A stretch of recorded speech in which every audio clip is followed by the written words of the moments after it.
Hi, everyone. Welcome back to another episode of Latinas Power Talk. I hope you guys are enjoying your summer, your veranito, in the calor, in the heat. Thank you for tuning in and coming back to another episode week after week. Your support means everything to me, amiga. So thank you so much for everything. So today's guest, let me tell you about today's guest, okay? She's one of my friends, one of my amigas. I call her a chingona. If there was one word to describe her, I think it's a chingona, because when I met her a couple years ago, she was vice president of a construction company. She was co-founder of a nonprofit that's helping girls in STEM. She was also part of Latinos contra Cáncer, which is helping educate the community and get them resources when they're facing cancer. She does a little bit of everything. She also was named Phoenix Business Journal's 40 Under 40. And she's just a powerful Latina leader here in our state. She's one of my amigas. She's one of my friends. So today's guest is Jennifer Villalobos.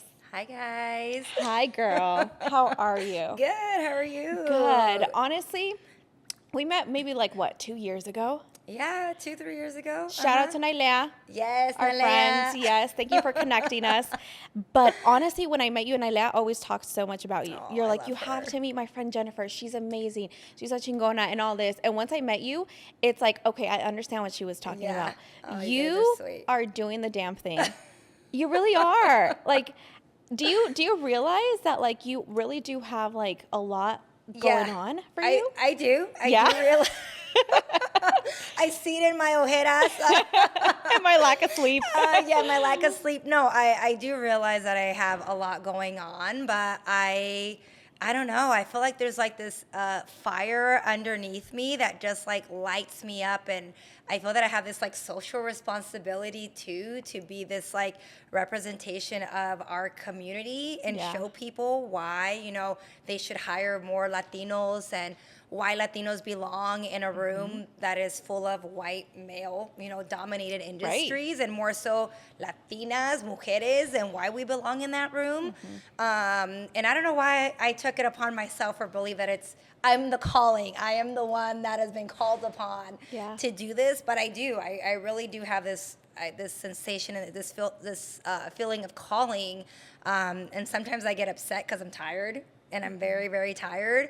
But other days I wake up and I'm just so proud of myself. I'm very proud of the things that I see that are happening, especially with all the boards and nonprofits and things that I sit on, and I see the success when we come to events.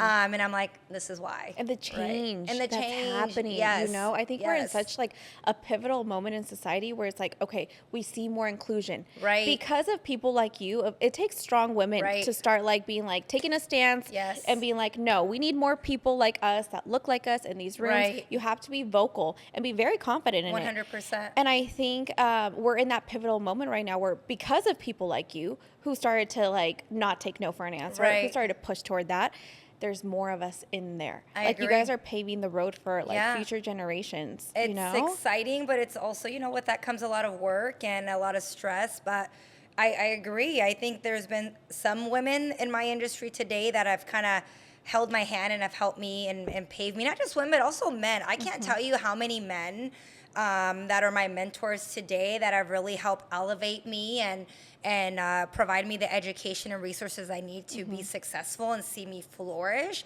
which I think it's beautiful because a lot of those men are white. And they're in their 50s or their 60s, and they really believe and want to see change.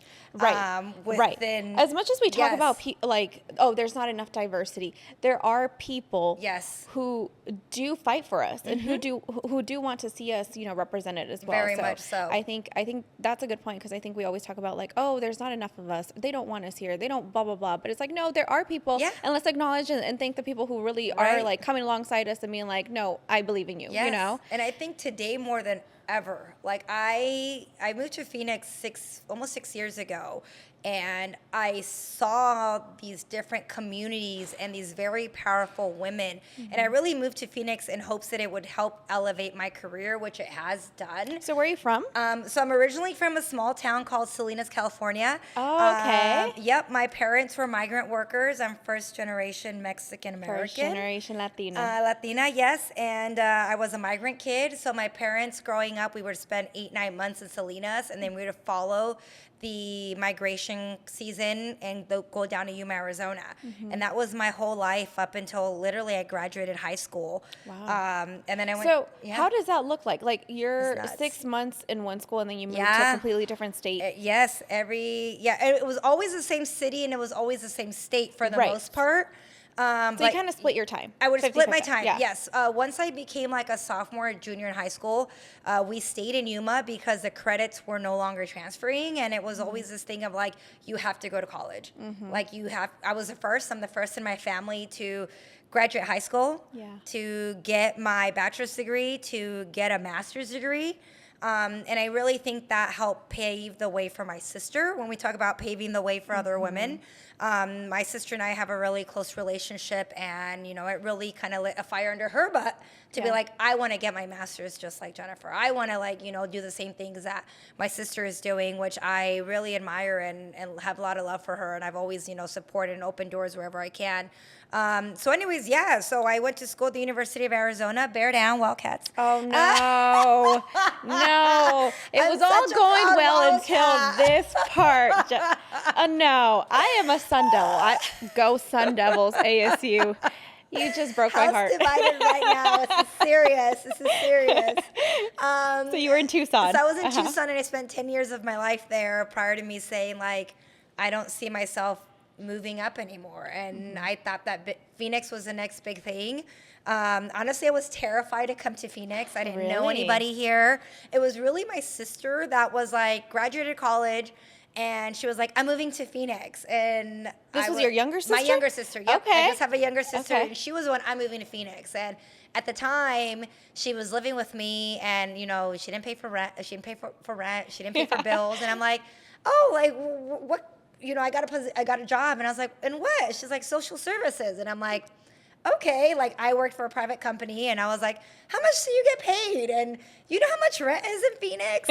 Like, just really started to break things down for her. But it was You're like, really, se te hace fácil. Yeah, right. Yeah. I'm like, oh, okay. But it was really her that allowed me, that gave me like that fire, or like that, took me over to be like, okay, Jennifer, this is your time. She's always been so brave. I will give my younger sister, it's just me and her. She is brave. Like she's always been the risk taker. She's always like that, I'll figure it out kind of person. And I've always been a little bit more on the safer side because, I grew up very underserved, and I saw my parents struggle and have to, really think about everything so methodically to make sure that we were moving in the right direction. So, I was a little bit more of a make sure that everything lines up before I make any crazy I think that's such an older sister thing, though. 100%. You always have to make sure everyone is taken care of. You always kind of have to be like, okay, is this the right option? Is this the right choice? Like thinking three steps ahead, where like the younger, because I'm the older sister too.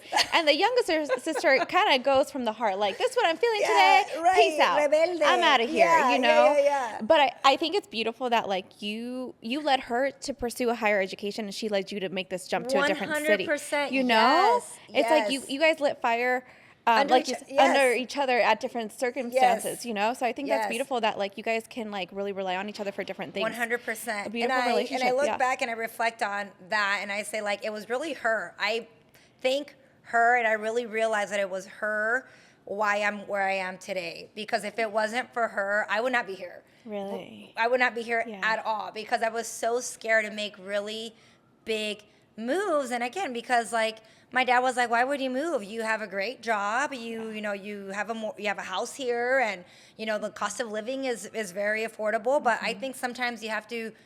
I wasn't in a place where I was happy, and how fortunate are we that we get to make decisions when we're not happy? We have the choice because we have the education and we have the experience, versus our parents as immigrants. They didn't have that. They just had to continue to put their head down and continue working, whether they were happy whether or they not like happy. it or not. Exactly. We need a paycheck. Es lo que hay. Sí. Just got to keep it. Just got to keep it, right? So I think to that, my parents have always like see me as a risk taker in that sense, because I have made a couple career moves that they're like, we don't get it, but you understand. But I Go really, for it, yeah, girl. go for it, right? As long as you're paying your bills and you're not asking us for dinero, we don't care. Like, which I think sometimes takes time for them to get used to. 100%. Because they're not used to that, because that's not the lifestyle that they had. Sometimes they're like, you're really going to go into this? You're really going to, like, they start to question, because I think the older generation of Mexicanos, especially, they really take care of the one employer they have. 100%.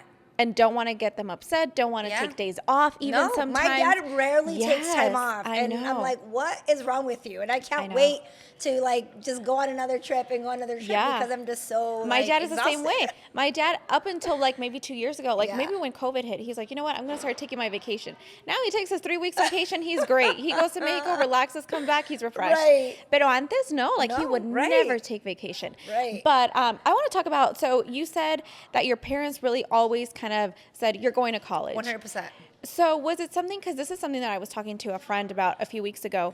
I'm like, I don't know how my parents did it. They instilled that in me from a young age, but it was never like, ugh, I got to go to college because my parents are telling me. It was like, no, this is what I'm going to do. This is the norm. Así como vas to high school, you're going to go to college, and it's just the next step that you have to do. Was that kind of like the feeling that you had, or was it something that, like, you felt pressured? I think it was a little bit of both. Yeah. It was a lot of pressure to ensure that I got good grades.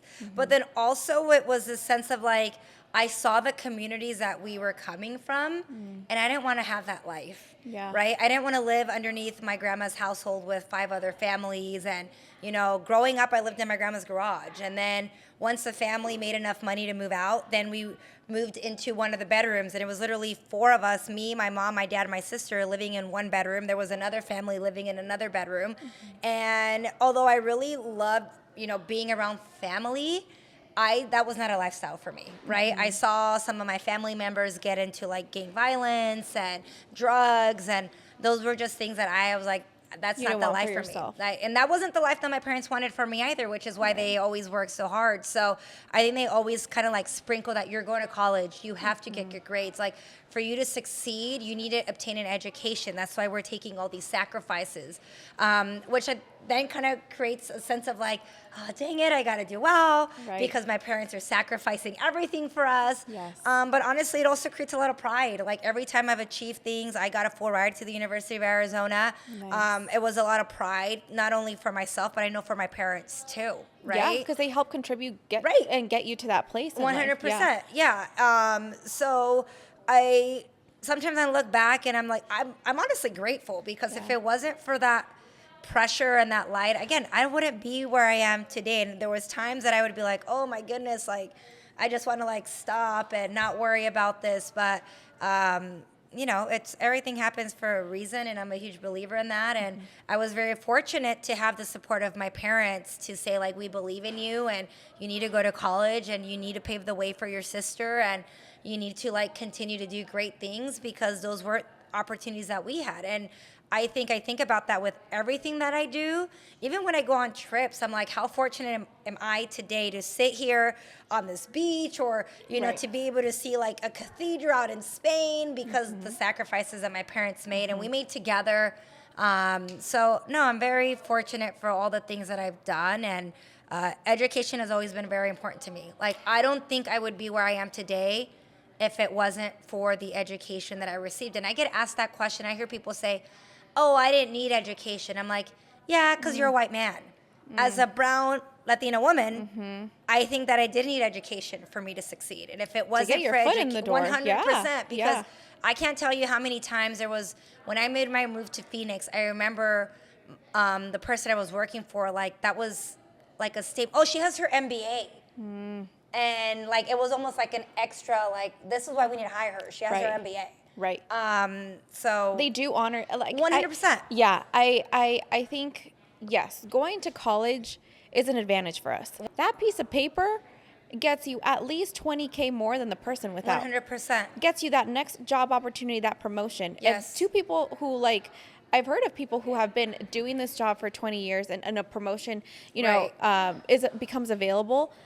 and someone with a master's degree comes in and applies, who are they going to give it to? 80% of the time, at least 80% of the time, they give it to the person with the master's degree. As opposed to the person who doesn't have a degree, who's been there for 20 years, who probably knows the job better, but they really do honor that, 100%. Education, and they do honor that here, I think. Yeah. And I think it doesn't matter whether it's through like a 4-year college or if it's through trade school. Obviously, you kind of touched on the nonprofit I helped found a few years back, where we really wanted to just provide education on the different career opportunities that exist for women. And it's not always going to a 4-year college. It could be a trade school, Right.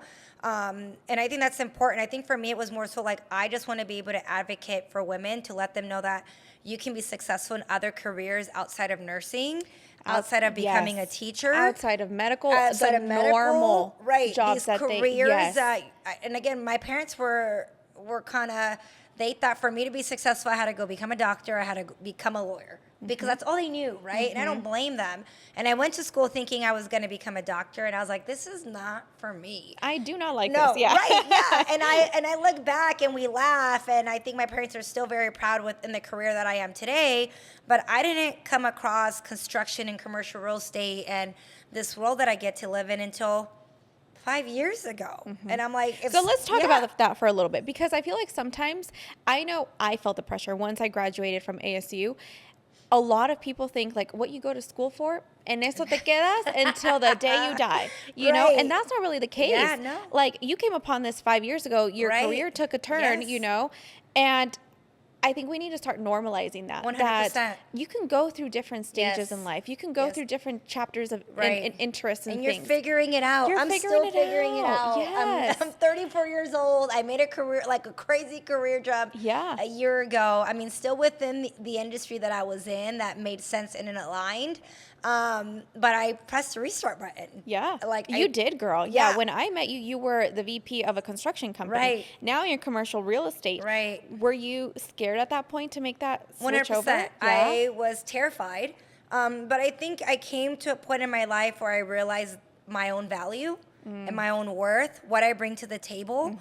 And when you see the dollar signs of the impact that you're making as an individual person to a company, then you start to realize, why am I doing that for someone else?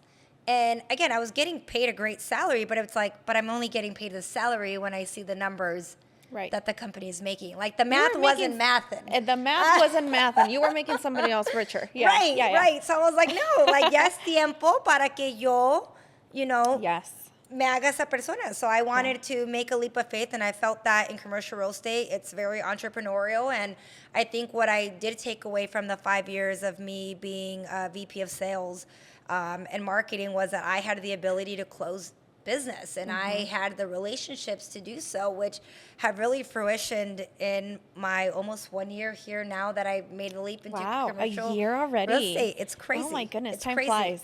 Let's talk a little bit about the nonprofit that you co-founded, which I think is brilliant, and I think there needs to be more of that.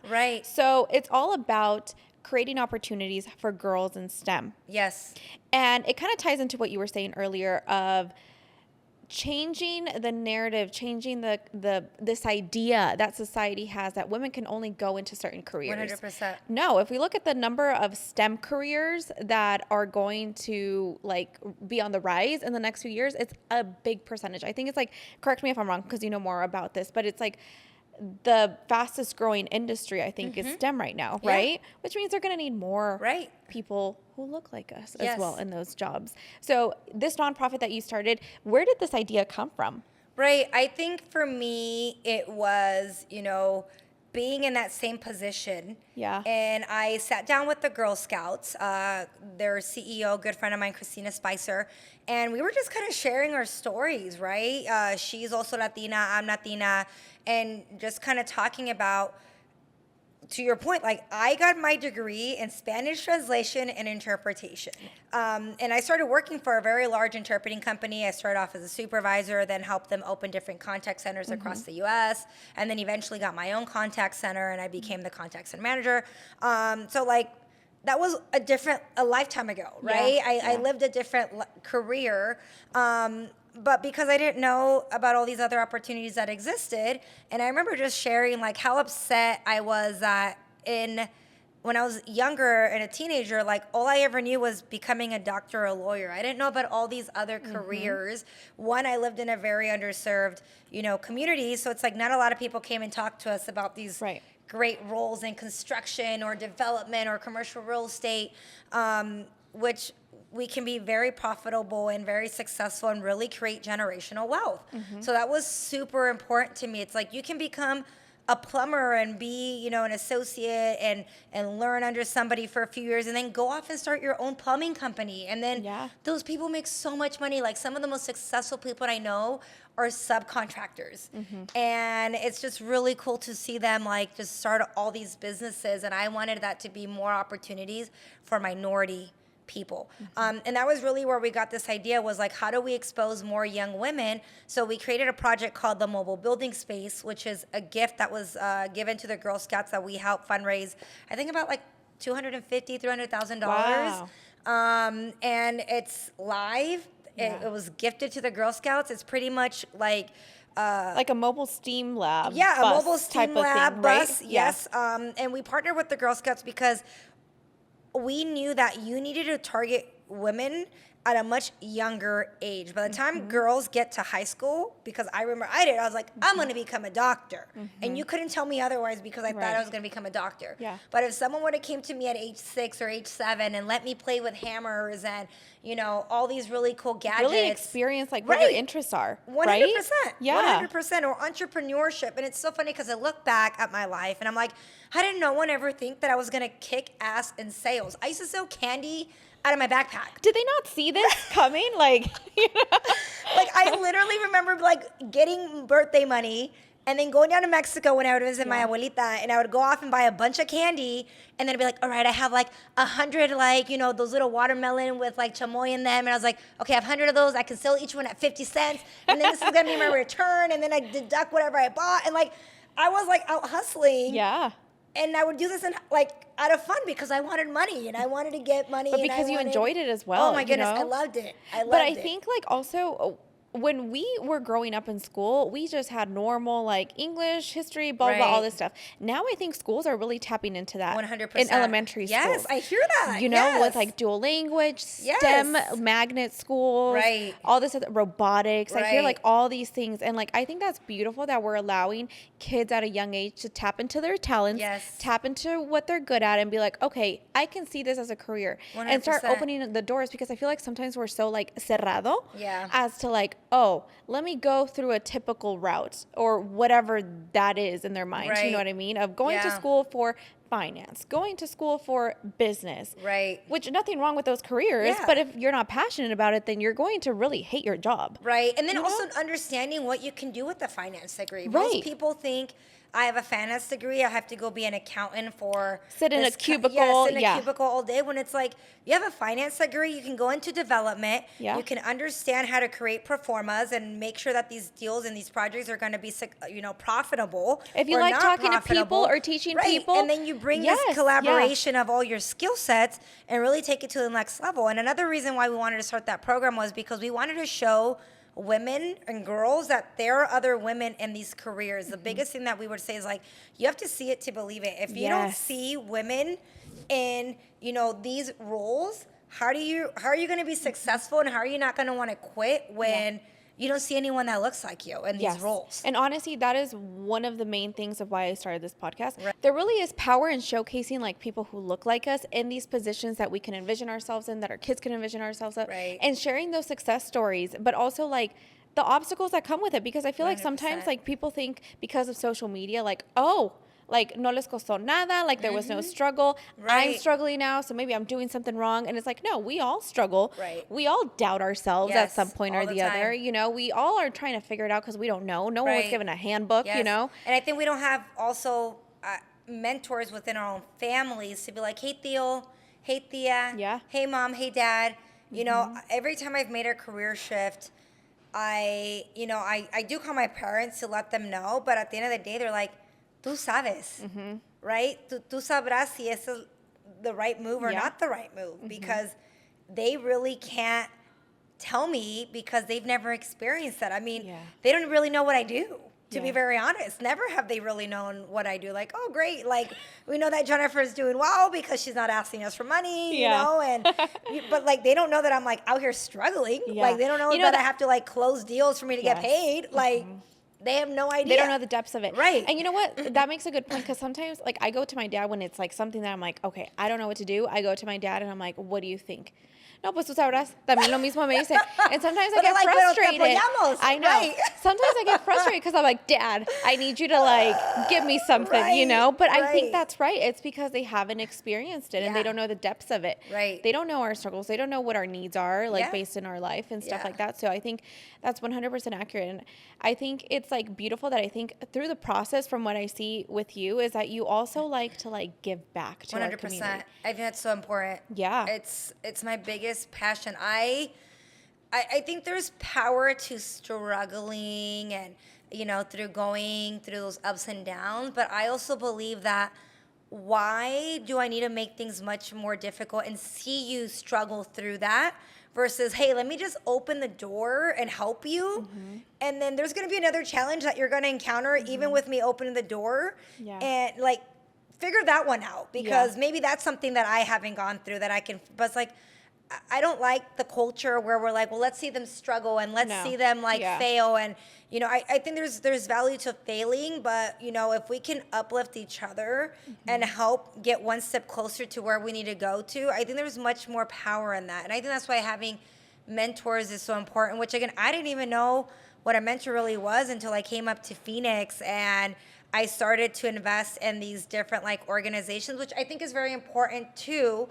That sometimes you have to invest in paying to be a part of an organization and actually, like, deep diving and getting involved in these committees or these different leadership programs and paying to be a part of these leadership programs to sometimes obtain the mentor. But I think through that you get such a huge ROI, and I've gotten, like, killer mentors that today when I want to make career moves, those are the people I'm calling. Or if I'm going through a really tough time, those are the people I'm calling, you know, these older people that have already gone through this, and they're not like, figure it out, Jennifer. You know, like, no, they're like talking me through everything. They're helping me, like, well, can I connect you to someone else? Who, what do I need to do to make sure that we resolve this issue and get you over this hump and let you deal with something else? Which you do that. Because I know, like, when I was starting the podcast, I texted and you're like, oh, let me connect you to this person. Or when I was like, okay, what guest should I get? You're like, oh, you need to talk to this person. Here's this person's contact. Here's this. And you really are, like, a person who people can go to get genuine help and authenticity. Oh, thank you. So thank you for everything that you're doing. Yeah. But there's so much power in that. I really do believe that. And a lot of times what I see too is people remember that. Right? And I've never gone into anything that I do, like, selling what I do. I come to it in, like, what can I do to serve you? And, you know, there's a little bit of a segment where we're like, yeah, I do commercial real estate. If you know somebody, great. And if you don't, that's also good. But, like, how can I help you? And those people always remember that, like, well, Jennifer helped me. And when I come across something, I'm going to call Jennifer because she was there to help me and open doors. And I just think it all comes back. I'm a huge believer. Like, I have a lot of faith, and I'm a huge believer in, like, you know, how you treat others, people treat you back, and the universe pays you in one way or another. And I've seen that happen. So I've never been one to hold back and be like, oh, like, have bad attitude towards other women. Like, I want to see women succeed. I want to see people of color succeed. I just want to see everybody succeed. I really do. I want to. I believe in and the goodness in people. So, and I think when you have someone that believes in you, you start to really find that goodness in yourself and that power that you bring to the table. But you can't do it if no one believes in you and no one, like, helps you and guides you. So that's why I've always been that way. You were named Phoenix Business Journal's 40 Under 40 back in 2020. Yeah. You were also awarded by Premios Nosotros an outstanding Latino leader in the state, among other awards. How does it feel every time that you're recognized? That's so funny. You know, it's terrible. I talk about this with my mentor all the time. I'm very proud. Yeah. Right? I am very proud. I feel very accomplished. But the one, and I don't know if this is just, like, something that comes with a lot of entrepreneurs, where it's like, it happens, and then you just kind of keep going because you feel that there's other and bigger, better things to accomplish. There's more to do. There's more to do, and I don't know if that's a good or bad thing that I think that way, but it has been something that I'm honored. I'm so honored, and I think it is powerful too, though, because then it's like sometimes these accolades really help solidify the value and the importance of hiring people that look like us, right? Like when you bring diversity to the table, these great ideas really take your business to the next level. And then, people get recognized for that. So I think that's a value add. And I think what's crazy is that it's all been done just through the work. I've never have gone out and applied for anything. Like, it's people just have nominated me, which I think it's very kind because of the work that I'm doing. So a lot of times, to the minority piece of like my parents, I do put my head down and I just grind and I work, or I give back in service, and then the awards come, which I think has been very beautiful. Because it speaks to like your work and who you are. You do it without wanting praise. You do it without like thinking of like, oh, I'm going to get an award for this. 100%. You just do it because your heart's in it. Yes. And that's that. I'm so passionate. Yeah. Yes. I have a huge passion, again, because I grew up very underserved. I have a huge passion in mentoring younger students, especially in minority and underserved communities. I have a huge passion for like health equity. Growing up, I was the Spanish speaker and the English speaker, the translator, the interpreter for my parents and my grandparents and my tios and tias, which is what really drove me into like this career of like Spanish translation interpretation. But I think it's important that every community, regardless of your race and your language, even if you're in America, like there should be resources to help you succeed. And I was just over the weekend, I was at a Juneteenth event, which is today. But one of my friends who's a breast cancer doctor, breast surgeon, they were out there talking about, the different socioeconomic backgrounds. And, when you're at this level versus this level, the lack of how much higher your cancer risk versus being out here. And I've seen that happen in my life as I've become more successful in my career and just like, within like the socioeconomic where I've moved up, I've seen how now I know more doctors, right? Now I know more leaders in the community. If I need something, I can pick up the phone and I can be an advocate for my mom, for my cousin, for my sister, and I can get us in the door and get us an appointment much quicker, or get the resources I need to make sure that my cousin with cancer is getting the resources, whatever. But it's like, I think also I'm like, well, what an injustice, because now I'm an educated woman. I'm better financially. I live in a really nice side of town, versus like Jennifer, 20 years ago was a little girl that was struggling, that her family was getting food stamps or whatever the case may be. And we didn't have all these great, doctor connections. And so I really fight for that. Do you think it's socioeconomic, or do you think it's also part of networking? I think it's both. Yeah. I think it's both. And I think it's also just knowledge, not knowing, which when I was involved with Latinos contra el Cáncer, it was so important to me to provide educational resources to communities, because I think there's a lot of fear in these communities about trusting doctors or just trusting different legal. I think trust in general. Yes, 100% trust, and just creating the trust, again, because there isn't people that look like us. Servicing us. Yeah. So we wanted to provide. There's not that comfort level. No, there's not that comfort level. And that con nuestra gente, it's a lot about trust, and it's a lot about family, and that was really important to me. So I think it's a little bit of both. I think it's networking and building this really great group of resources and people that are well connected. But I think I get to experience this because I got an education, because now I'm in a place where I'm making I'm in a better financial circumstance than I was years ago, right? My network and the group of people I hung out 10 years ago does not look like the people I hang out with today. Yeah. Right? Like most of the people I hang out with are like in their 40s and 50s. And versus back then, like that wasn't the case, right? Yeah. And that's just like changed even like the rooms that I get to be in and the experiences that I get to have. And again, always very fortunate, but with that creates a lot of passion inside of me to be like, I got to go back to make sure everyone has those resources. So now I actually get to sit on the board for Valleywise Health Foundation, where that is the community that we're serving. And to me, it's a huge passion and a love of mine to be able to connect with the communities that need health and resources the most. Yeah, that's beautiful. I want to talk a little bit now about, obviously you're a chingona. You're super successful. You're super busy. Yeah. How does that impact your relationships? Yeah. Great question. Because it must be hard to have all these things that you're a part of and also balance like everything else. Not only like, you know, a relationship with a partner, but also like your family. Because sometimes you may have to miss events. Right. And having them understand that as well. Yeah. Which is not something that our culture is used to. Like we were always at all the cousins and uncles, carne asadas and birthday parties and everything. Right. And now, you know, there is this level of sacrifice that 100%. You have to make with the more successful you become. Right. I will say that no matter what I do, I always put my family first. And when I say family, I say my immediate family, my mom, my dad, my sister, and now my brother-in-law. They are number one priority. If they call me, I'm picking up the phone. Like, and everyone knows that. And it's so funny because I've actually turned down events that I've gone to. If my parents are in town, I do not schedule anything. Like, unless I'm getting an extra ticket for my parents to come with me, I will not go to anything if my parents are in town. All my friends know Jennifer's parents are in town. Oh, no la inviten, because she's with her family. And sometimes I miss out to like some really great opportunities, and I'm like, I was going to say, do you ever get FOMO? 100%, all the time, which is terrible because I'm so tired. And I don't I get FOMO. I get FOMO all the time. But my family is very, very important to me, and I understand that my parents aren't going to be around forever.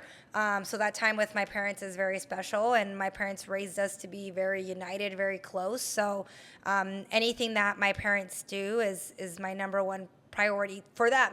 Now, like when we're talking about cousins and, you know, things like that, that I don't always get to go to. And most of my family lives in like Salinas, California or Yuma, and I just don't have the time to go down to everything, you know. And some weekends, all I want to do is veg out. Like, I just want to be a vegetable. Like, I'm so tired from like the 60-hour work week I just had. And I just want to sleep and literally do nothing. And some people are like, oh, well, like, you don't care about your family. But it's like, no, I got to care about me. I can't care about my family if I don't give you're not well taken care of the time and I don't recharge. So that I've learned the hard way, because I used to try to be at everything.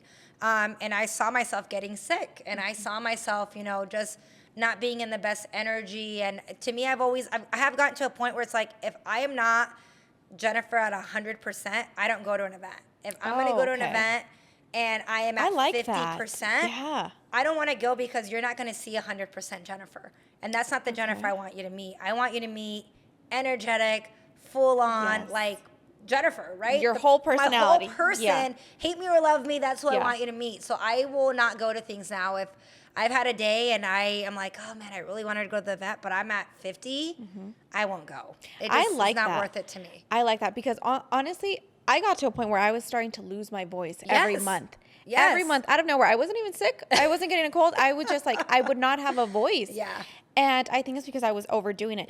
Pero también, I feel like because I was at a point, and I'm still at the point, like I'm still at the point where I'm like trying to build up my career. For sure. You start getting that guilt of like, no, but networking is key. I don't know what that opportunity was going to look like. I missed out, blah, blah, blah. It's the FOMO. That is real. Like knowing how to that is so real. Especially as an entrepreneur that's growing and starting the business. It's 100%. Hard. It's hard. Because networking is really key. It's not always what you know, it's who you know. But I will say though, if you've done the work, the people that go to those events in the room will speak for you. And I can't tell you how many times I've had a lot of my amazing friends that are doing the work for me, that are out there saying, well, you need to talk to Jennifer. And like, Jennifer, like, and then they'll do an email or a text intro. That moment, they're like, Jennifer, like, I know you couldn't be here, but like, you got to meet this person, right? And again, I think that's very powerful, because you're still out doing the work, but people, people understand you get tired. It's exhausting. So it does create some barriers at times. My parents think I'm always out in las calles. My mom's like, ¿Cómo eres callejera? And I was like, Mom, I'm out networking. What do you mean? That's part of my job. Right, it's part of my job. So I think that piece they don't understand yet. They think that I'm like out partying all the time, and I'm not. I'm like, there's nothing I want more than to like be at home, be snuggled up, sleeping. And when you talk about relationships, that too. I think it does take a very special individual, a very confident individual, a very secure person in themselves, right? Secure person in themselves. To be with, I think, any successful woman, not just myself, just any successful woman. And as I've come across other women that I admire and I look up to, and that are also my mentors, you know, I do see that one, you know, their partners are very supportive and they're very secure, and they're both able to be extremely successful. So, but you know, that doesn't come with a lot of work, and also I think time. A lot of my mentors, like, you know, you're not just going to find someone right away. They're definitely going to be hidden. Yeah. And you got to be patient enough to find that person that's hidden and that comes across that really meshes with you. And I think not just career, but it's like, is that partner of mine going to be family oriented the same way that I am? Because again, Latino families, we love to be in each other's space and know everything about everybody, and like not a lot of people are okay with that, right? But like that's very important to me, and that's just like my non-negotiable. Like my family is everything, and so I think it does create barriers, but those are things that again that you're willing to sacrifice. It is hard. It is hard finding a good person who understands an ambitious, strong woman who has goals, who's career oriented, who has to go out and network, isn't always going to be home. Like that is really hard 100%. To find. Yeah. And I think too, it's like, and vice versa, right? If you're with a man that's like that, you know, that's very successful, you have to also be very confident in yourself, and you have to be extremely supportive. And so I think, again, I'm a huge believer in everything happens for a reason. I think the universe will play out the way that life needs to play out for Jennifer. But I think there's resources, and I have a very supportive family. So for when that time comes that I do find a partner and I want to have kids, you know, hopefully have all the things figured out. So we'll see. And if not, and I think that's it all falls into place, you know. I think if you don't force it, it just comes naturally. It falls into place 100% at some point. I'm just going with emotion right now. So I have a few questions that I want to ask. So I've been doing this with some guests. So I wrote them down on my phone, and they're very kind of like finished, kind of like the phrase, right? So my hidden talent is... my hidden talent is connecting with people. I think I am very powerful in building connections and really bonding with people. I agree. In my first meeting. Yes. Like in my first meeting, I'll have people just like, they're telling me about their divorce. Like it's the craziest. They're spilling everything. They're just spilling all the cheese, man. I'm just like, okay. But you know why? Because you make people feel comfortable. 100%. 100%. Yes. I remember the first time we met, I think it was at the Henry, right? Possibly. And after that, it's like, oh, let me just text her. I'm like, I don't even know this girl yet, you know? And I've had like people in the past be like, what? They told you they were getting a divorce? I'm like, they told me everything, right? Yeah, like, everything. I knew their whole life story by the time I left there. Right, we're best friends now. No, okay. So I like that. Something I want people to know about me. Something I want people to know about me. Ooh, that's a good one. Something I want people to know about me is that I am a commercial real estate agent here in the Valley for Cushman & Wakefield. I represent and help business owners find office space here as they're growing or purchasing buildings. So if you're in the market to grow or looking for a new building, holla at me. Hit her up. Yes. Love that. Someone who has influenced my life. Oh, that's such a good one. Honestly, my parents, and I feel like that's super cliche, but everything I do is because of my parents. I look at what they've achieved as, you know, two immigrants from Mexico that didn't know didn't know how to speak English, and they've come to America. They worked their asses off and have built like this beautiful empire. I think they're the definition of the American dream. They went from like rags to riches, and I wake up with that every single morning. I was like, if my parents came to America, no education, didn't know the language, like, you know, I can get through this. I get through this. I get through anything. Like my problems are so like minuscule compared to them. Minuscule compared to all the bullshit that they had to deal with. So, like. What do they do now? My mom is a housewife, and she's been a housewife for quite some time. And she's living her best, mom life. And she literally the most fit, late 50s, sorry, mom, woman I've ever known. This woman has abs. Like, she works out like every single day. My mom's in better shape than I am. Like, she's just the best. My dad is a few years away from retiring. He works at a gold mine out in Imperial Valley.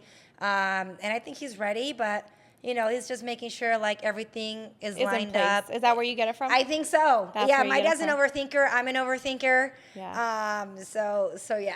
Beautiful. Yeah. Your best advice for women in leadership is? My best advice for women in leadership, I'm gonna say to build strong networks. I think if it wasn't for the amazing women and men, but primarily women, that I could lean on and, be my full self. I've created this little, I've created pockets of women that I rely on and I meet with monthly, bi-monthly, where we're just talk shit, we cry, we laugh. It's let it all out. We let it all out, but it's women of different age groups. You learn a little bit of everything from having a range, Right. Yeah. Yes. And they guide me into how do I better negotiate for myself? How do I better, go about a deal? If I don't want to ask my partner a question because I feel like it's going to be a stupid question, I'm going to go ask my girl that has been in the industry for quite some time that I trust, who's done this, who's not going to judge me, and is going to give me the answer I'm looking for, right? So I have that group. I have my group of Latina friends. Yes. That we all come together, and then we talk about the shit we go through as Latina women. Yeah, which is powerful because in those situations, you invited me a few months ago and I really was at a point where I'm like, what am I doing in my business? Yeah. And a lot of other Latinas who I look up to because I'm like, oh my gosh, they're super successful. They have their own businesses. We're also like, what the fuck am I doing? And I'm like, oh, you go through this too? Right. Oh, okay. Right. And I think to your point, it's you see these pictures on social media and you think the life is so great, but it's we come together and we're like, girl, I'm going through this. Or oh my goodness, this day con el novio, or the struggle is real for everyone. The struggle is real for everyone, but if you don't have a safe space, this goes to mental health, to desahogarte and be able to talk about it, how do you succeed? You can't move forward. And with no judgment. Yes. 100%. Yes. Yeah. No, yeah. So, I've seen that firsthand. The benefits of it are oh my gosh, you go back home and you're like, oh, thank God. Right. I felt so much better. Yeah, that's really allowed me to grow professionally, emotionally, mentally, in all aspects of life. That has been my resource and you have success. A great group of friends, I will say. Yeah. They have your back. They're really amazing. Do. You guys are amazing. I love you. And lastly, what I want society to know about Latinas in business is... Oh, man, that we're badass. We are some of the most passionate women. We are smart. We are... jack of all trades. You give us a task and we'll figure it out. You don't got to give us any directions, and we'll figure it out, and we may not know it, but we'll do it. It'll be done. Yeah. What time do you need it by? Done. Right. We're extremely resourceful, and we're just passionate women. And I think with that passion creates a lot of beautiful endeavors, like you and this amazing podcast here, that we're inspiring other women and we're providing resources for other women. So, I'd say that's what I like people to know about Latina women, if they don't already know it, because, we're badass. Thank you so much for just being an open book, being someone who, women can look up to and be like, you know what, let me reach out to you. I think there's sometimes women who are starting in their careers kind of can get intimidated by stronger women, but you make people feel comfortable. Honestly, like I said, since the first minute that I met you, I was like, oh, she's one of the girls. You know what I mean?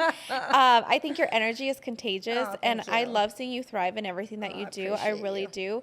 And mucho más éxito para ti in everything that you do. I can't wait to see where your career takes off, what else you're going to do, and all the mentorships and all the people who you're going to be able to help at some point in your life. So thank you for everything that you're doing. Yeah, of course. If there's anything for anybody out there, if you feel, compelled by the story that I've shared today, reach out to me on Instagram, LinkedIn. Where can they find you? Right. On Instagram, it's JV93906. On LinkedIn, it's Jennifer Villalobos. Yes. And I really am such a huge believer in helping other women succeed and get connected. If there's something that I can do to help you, I will do it because people did it for me. So that's my belief. So Juntas somos más, right? Eso sí, amiga. 100%, yes. Thank you to everyone for tuning into another week of Latinas Power Talk. Make sure to subscribe to our YouTube channel and follow us on Instagram at Latinas Power Talk. I will see you here back next week for another episode. Bye.